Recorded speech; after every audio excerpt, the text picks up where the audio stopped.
Chapter 15. Forgiveness. In the middle of the night, Mary awoke to the sounds of horrible screaming.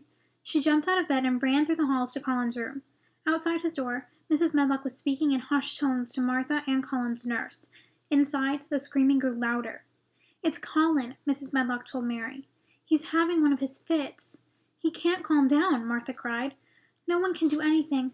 Mary, please, see what you can do. He likes you. Please."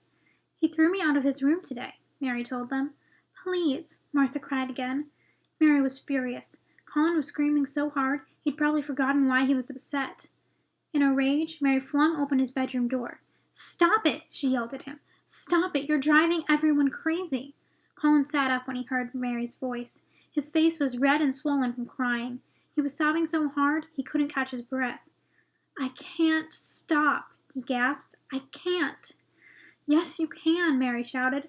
"Half of what is making you sick is your temper." She stamped her foot. "I felt a lump," Colin choked. "Now I'll get a crooked back and die." "You didn't feel a lump," Mary insisted. "If you did, you imagined it. Turn over and let me see this lump." "Nurse," she called out, "will you come here and look at his back?" The nurse turned Colin over and rolled up his shirt. Mary looked at Colin's thin, pale back. "Not a single lump," she announced. The nurse rolled him back over. Colin gasped to catch his breath. No lump?" he asked. Mary shook her head. Colin gazed at Mary, his face streaked with tears. "You mean I'm going to live?" "Probably," Mary answered flatly, "if you do away with that terrible temper." Colin was worn out from all his carrying on. He lay against his pillow, sniffling back the tears. "You need fresh air, too," Mary told him. "It will help you like it has helped me." Colin was silent for a moment. "I'll go out with you, Mary," he finally said. "I won't hate fresh air if we find—" He stopped himself because the nurse was still in the room.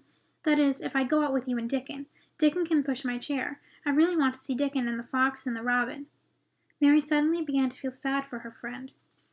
It wasn't his fault he'd been stuck in his room for all these years. She pulled up his covers and sent the nurse out of the room. "Would you like me to sing to you?" she asked gently. Colin smiled a drowsy smile. "Oh, yes, it will help me sleep."